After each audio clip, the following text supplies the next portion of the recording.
Hi hello నమస్తే welcome to wild wolf Telugu నేను అంకిత అయితే మన ఎవ్రీ వీక్ కొత్త మూవీస్ రిలీజ్ అవడం చూస్తాం ఎవ్రీ ఫ్రైడే మన ముందుకైతే చాలా కొత్త మూవీస్ వస్తూ ఉంటాయి అలాగే ఈ వీక్ చూసుకుంటే కొన్ని కొత్త మూవీస్ రిలీజ్ అయ్యాయి వాటిలో ఒక మూవీ డార్లింగ్ గురించి ఈరోజు డిస్కస్ చేయబోతున్నాము ఆ మూవీ ఎలా ఉంది ఓవరాల్గా ఎంత రేటింగ్ ఇవ్వచ్చు అన్న టాపిక్ పై నాతో పాటు డిస్కస్ చేయడానికి సీనియర్ జర్నలిస్ట్ అలాగే సినీ క్రిటిక్ యజ్ఞమూర్తి సార్ నాతో పాటు ఉన్నారు సో ఆయన అడిగి మరిన్ని విషయాలు తెలుసుకుందాం హాయ్ సార్ హాయ్ అమ్మా సార్ మన ఎవ్రీ ఫ్రైడే కొత్త మూవీస్ రిలీజ్ అవుతూ ఉంటాయి అలాగే ఈరోజు కూడా కొన్ని కొత్త మూవీస్ రిలీజ్ అయ్యాయి వాటిలో డార్లింగ్ మూవీ ఎలా ఉంది సార్ అంటే ప్రియదర్శి యాక్టింగ్ అంటే మనం చూసుకుంటే తనకి మంచి సక్సెస్ అయితే లాస్ట్ సేవ్ ద టైగర్స్ నుంచి వచ్చింది సో దాంతో కంపేర్ ఈ మూవీ ఎలా ఉంది ప్రియదర్శి మీరు అన్నట్టు ప్రియదర్శి అటు హీరోగా చేస్తున్నాడు అట్లాగే క్యారెక్టర్ ఆర్టిస్ట్గా గాను చేస్తున్నాడు సో డార్లింగ్ అనేది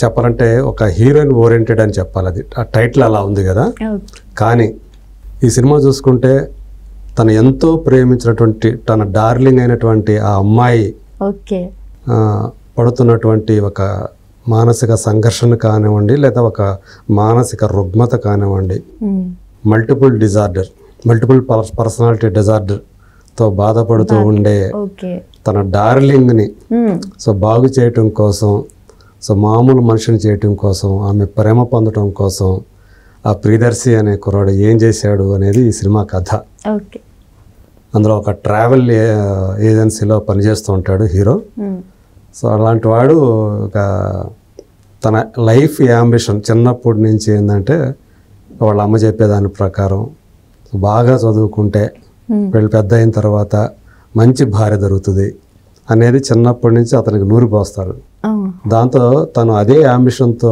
ఉంటాడు బాగా చదువుకోవాలి పైకి రావాలి జీవితంలో అప్పుడు తనకు మంచి భార్య వస్తుంది వెంటనే ప్యారిస్కి హనీమూన్కి వెళ్ళాలి ఇది అతని యొక్క జీవిత ఆశయం కానీ అతను కరెక్ట్గా పెళ్ళి జరిగే టైంకి ఇంకా పెళ్లి పీటల మీద కూర్చున్న తర్వాత తను ఎవరినైతే పెళ్లి చేసుకోవాలనుకున్నాడో ఆ అమ్మాయి ఆల్రెడీ వేరొకరిని ప్రేమించి అతనితో వెళ్ళిపోతుంది దాంతో ఫ్రస్ట్రేషన్ గురైనటువంటి అతను అంటే స్నేహితులు కానివ్వండి మొత్తం బంధువులు కానీ వీళ్ళందరూ కూడా సూటిపోటి మాటలు అంటారు కదా దాంతో ఒక సూసైడ్ పాయింట్ ఉంటుంది అక్కడికి వెళ్ళి సూసైడ్ చేసుకోవాలనుకుంటున్నప్పుడు ఆ అమ్మాయి ఆనంది అని ఒక అమ్మాయి ఎంట్రీ ఇచ్చి అతన్ని ఆ ప్రయత్నించి విరమించేలా చేస్తుంది సో ఆ అమ్మాయి మాటలకు ప్రభావితుడై వెంటనే వితిన్ అవర్స్లోనే ప్రపోజ్ చేస్తాడు పెళ్లి చేసుకుంటామని సరేనంటది ఆ అమ్మాయి సో అయితే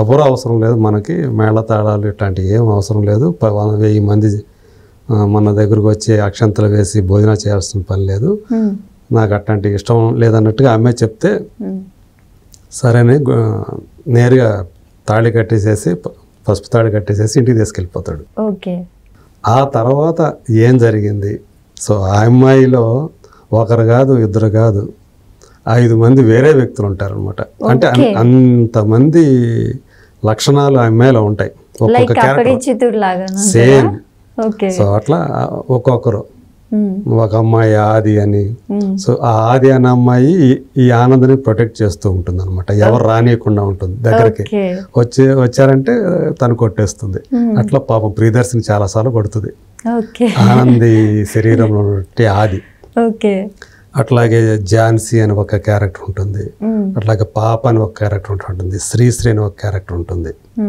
సో వీళ్ళందరూ అతని జీవితంతో ఎలా ఆడుకుంటారు సో చివరికి ఏమవుతుంది అనేది కథ అంటే డైరెక్టర్ ఏం చెప్పాలంటే దీనికి అశ్విన్ రామన్ ఒక కొత్త డైరెక్టర్ ఈ సినిమాని డైరెక్ట్ చేశాడు సో ఈ సంవత్సరం బిగ్గెస్ట్ హిట్ అంటే ఫస్ట్ బిగ్గెస్ట్ హిట్ అయినటువంటి 2024లో హనుమాన్ అనే సినిమా ఏదైతే ఉందో ఆ సినిమాని ప్రొడ్యూస్ చేసినటువంటి prime show entertainment Niranjan Reddy Chaitan Reddy so వాళ్ళిద్దరూ ఈ సినిమాని ప్రొడ్యూస్ చేశారు సో ఇక్కడ రిలీజ్ చేయడం కూడా మంచి వాళ్ళే అంటే సురేష్ బాబు సునీల్ నారంగ్ లాంటి పెద్ద నిర్మాతలు డిస్ట్రిబ్యూటర్స్ ఈ సినిమా డిస్ట్రిబ్యూట్ చేశారు సో మంచి చెప్పాలంటే ఒక రకమైన ఒక మంచి బజ్తోనే ఈ సినిమా రిలీజ్ అయింది సో ఆల్మోస్ట్ నాకు తెలిసి ఒక 7 crores తోటి అంటే థియేట్రికల్ రైట్స్ 7 crores అని చెప్పేసి విన్నాను నేను సో 7 crores అంటే మంచి రేటే ఇచ్చి వాళ్ళు డిస్ట్రిబ్యూట్ చేశారని చెప్పాలి. ఓకే. సో మరి అంటే మనకు తెలిసినటువంటి అపరిచితుడు సినిమా ఏదైతే ఉందో విక్రమ్ చేసినది, అది ఎలా మనం పెద్ద హిట్, అది శంకర్ బ్లాక్ బస్టర్. అలాంటి లక్షణాలు కలిగినటువంటి ఒక అమ్మాయిని కనుక ఒక అబ్బాయి జీవితంలోకి వస్తే ఏం జరుగుతుంది అనే విషయాన్ని అతను హిలేరియస్గా చెప్పడానికి ట్రై చేశాడు అశ్విన్ రామ్ డైరెక్టర్.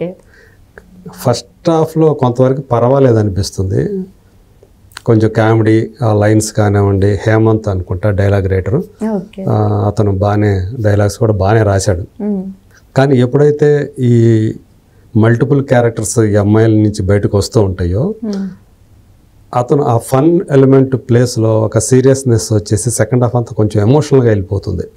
సో మనం అప్పుడు దాకా కాస్త లైటర్ మూడ్లో ఉన్నాం, మనం చివరికి వచ్చే కొంది ఆ ఎమోషన్ని మనం దాన్ని అబ్జర్వ్ చేసుకోవడం కష్టమైపోతుంది మనకి. అంటే సార్ ఇక్కడ చూసుకుంటే మనం ప్రియదర్శిని ఎక్కువగా కామెడీ వైపే చూస్తూ ఉంటాము, అంటే సెంటిమెంటల్గా ఎమోషనల్ అన్నారు కదా మీరు. సో ఆ సిచ్యువేషన్లో ఆయన క్యారెక్టర్ కానీ ఆయన యాక్టింగ్ కానీ ఎలా ఉంది సార్? అతను ఆ క్యారెక్టర్లో చాలా బాగా, హీరో క్యారెక్టర్లో చాలా బాగా చేశాడు తను. ఓకే, అయితే ఆ హీరోయిన్ క్యారెక్టర్ని డిజైన్ చేయటంలో డైరెక్టర్ కొంచెం తప్పటడుగులు వేసాడని చెప్పాలా.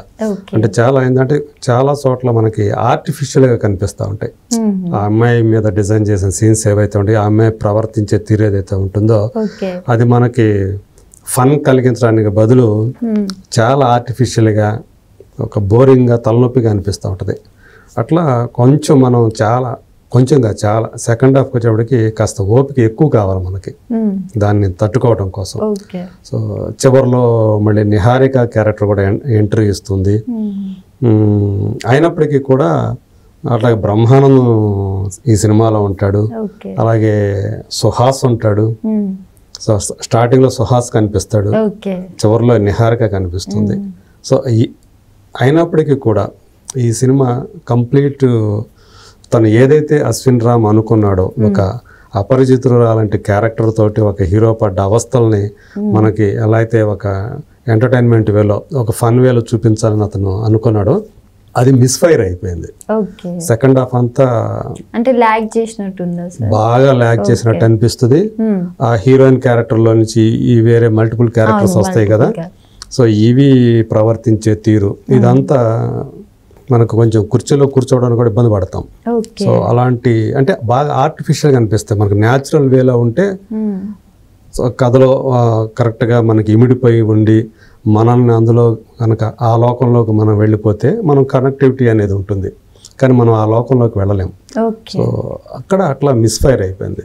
అంటే మనం చెప్పాలంటే దీని కథనం అనేది కథ పాయింట్ బాగానే చేసుకున్నాడు, కానీ ఆ నెరేషన్ ఏదైతే ఉందో అది కంట్రోల్ తప్పిపోయింది. సో దానివల్లే సెకండ్ హాఫ్ అంతా మనకి బోరు కొట్టేసేసి, సో ఎప్పుడెప్పుడు అయిపోతుందా, మనం థియేటర్ నుంచి బయటకు వస్తామా అని చెప్పేసి అనిపిస్తుంది. సో మ్యూజిక్ ఎలా ఉంది సార్ ఈ మూవీలో? వివేక్ సాగర్ మంచి మ్యూజిక్ డైరెక్టర్. తను వివేక్ సాగర్ ఒక సెన్సిబుల్ మ్యూజిక్ డైరెక్టర్. పాటల వరకు తన మ్యూజిక్ వరకు మనమేం వంక పెట్టాల్సిన పని లేదు. సో అట్లాగే సినిమాటోగ్రఫీ కూడా బాగానే ఉంది. ఎడిటింగ్ ఇలాంటి సీన్లు తీసుకొచ్చినప్పుడు ఎడిటర్ కూడా చేయగలిగింది కూడా ఏమి ఉండదు. బట్ అయినప్పుడు ఇక్కడ మనం ఏంటంటే ఈ సినిమా 2.5 గంటలు 2:30 గంటల లోపలే ఉంది, కానీ 3 గంటల పైన సినిమా భరించినట్టుగా అంత ఫీలింగ్ కలుగుతుంది అనమాట. సో అది అంటే నెరేషన్లో లోపాల వల్ల అది అలా తయారైందని చెప్పేసి మనకు అనుకోవచ్చు. నభా నటీష్ కొన్ని చోట్ల పర్వాలేదు, కానీ కొన్ని చోట్ల అదే ఆర్టిఫిషియల్గా ఉండటం వల్ల ఆమె నటన కూడా మనకు ఆర్టిఫిషియల్గా అనిపిస్తుంది.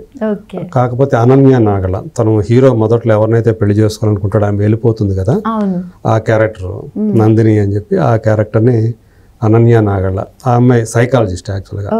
సో హీరోకి హెల్ప్ చేసే తర్వాత కాలంలో హీరోకి హెల్ప్ చేసే క్యారెక్టర్ అనమాట. ఆ అమ్మాయి చాలా చక్కగా చేసింది. ఆ అమ్మాయి హస్బెండ్గా మొయిన్ అని ఈ మధ్యకాలంలో వస్తున్నాడు యాక్టర్, అతను చేశాడు. సుహాసు ఫస్ట్లో కనిపిస్తాడు, అతను మెరుపులా మెరిశాడు, అతని వరకు బాగున్నాడు. హీరో ఫ్రెండ్స్ అతన్ని అంటే అతను తీసుకునే నిర్ణయాల వెనక వీళ్ళిద్దరూ ఉంటారనమాట. విష్ణు అని వాళ్ళ కృష్ణతేజ్ అని కొంచెం బొద్దుగా ఉంటాడు. కృష్ణతేజ్ ఈ మధ్యకాలం చాలా సినిమాలు చేస్తున్నాడు. సో వీళ్ళు చేశారు. మనకి సీరియల్స్ ద్వారా, టీవీ సీరియల్స్ ద్వారా బాగా పాపులర్ అయినటువంటి కళ్యాణి రాజ్, సో ఆమె ఈ సినిమాలో హీరో తల్లిగా చేశారు. తండ్రి క్యారెక్టర్ మన డీజే టిల్లు ఫాదర్ ఉన్నాడు కదా, మురళీధర్ గౌడ్, సో ఆయన. అట్లాగే హీరోయిన్ ఫాదర్గా సంజయ్ స్వరూప్. సో వీళ్ళు కనిపిస్తారు. సో ఆర్టిస్టుల పరంగా మిగతా వాళ్ళందరూ కూడా, ప్యాడింగ్ ఆర్టిస్టులు ఎవరైతే ఉన్నారో వాళ్ళందరూ కూడా బాగా చేశారు. టెక్నికల్గా కూడా మ్యూజిక్ బాగుంది, సినిమాటోగ్రఫీ కూడా ఓకే, ఆర్ట్ వర్క్ కూడా పర్వాలేదు. ఎటు వచ్చి ఎడిటింగ్, స్క్రీన్ ప్లే ఎడిటింగ్ టెక్నికల్గా ఈ సినిమాను బాగా దెబ్బతీసాయని చెప్పచ్చు. ఓవరాల్గా నేను ఈ సినిమాకి ఇచ్చే రేటింగ్ యాక్చువల్గా రెండు ఇవ్వచ్చు అనుకున్నా కానీ 2 కూడా కష్టం అనిపిస్తూ ఉంది. సో 5 పాయింట్స్కి నేను ఇచ్చే రేటింగ్ ఈ సినిమాకి 1.5. అయ్యో, అంటే ఇప్పుడు ఎలా చూడొచ్చు సార్ ప్రియదర్శి ఖాతాలో ఇది మూవీని? అంటే లాస్ట్ సేవ్ ద టైగర్స్ చూసుకుంటే తనకు ఒక బ్లాక్ బస్టర్ అని చెప్పొచ్చు. వెబ్ సిరీస్ 2 సిరీస్ కూడా ఒకదాని నుంచి ఒకటి ఆడియన్స్ కి కూడా బాగా కనెక్ట్ అయింది. జాతిరత్నాలు సినిమాలో అతను పండించినటువంటి హాస్యం, అట్లా ఈ మధ్య వచ్చినటువంటి ఓం భీమ్ బుష్, అది కానీ శ్రీ విష్ణు కాంబినేషన్, శ్రీ విష్ణును రాహుల్ రామకృష్ణ కాంబినేషన్. సో బాగా చేశాడు తను. యాక్టర్గా మనం వంక పెట్టాల్సింది లేదు. బట్ ఈ సినిమాకి వచ్చేటప్పటికి ఆ స్క్రీన్ ప్లే ఫాల్ట్, ఆ డైరెక్షన్ ఫాల్ట్ వల్ల, అంటే ఇతనికి అశ్విన్ రామ్ ఎవరైతే ఉన్నారో ఆ డైరెక్టరు, అతను కూడా ఏంటంటే నెరేషన్ పాయింట్లో కొంచెం చూసుకోవాలి. అంటే ఆడియన్స్ దీన్ని కనెక్ట్ అవుతారా లేదా అనేది కూడా అతను ఒకసారికి 1-2 సార్లు చెక్ చేసుకొని ఆ క్యారెక్టర్స్ని లేదా సీన్స్ని డిజైన్ చేసుకుంటే అతనికి కూడా రేపు ఫ్యూచర్ ఉండే అవకాశం ఉంది. సో ఒకవేళ ఈ సినిమా నేను అనుకోవడం బాక్స్ ఆఫీస్ దగ్గర కూడా ఇది ఆడకపోవచ్చు. బట్ అయినప్పటికీ డిసప్పాయింట్మెంట్ కాకుండా నెక్స్ట్ తను కనుక తన స్కిల్స్ని ఇంప్రూవ్ చేసుకుంటే సో కొంచెం బెటర్ డైరెక్టర్ అయ్యే అవకాశం ఉంది. Okay, thank you so much sir. Thank you.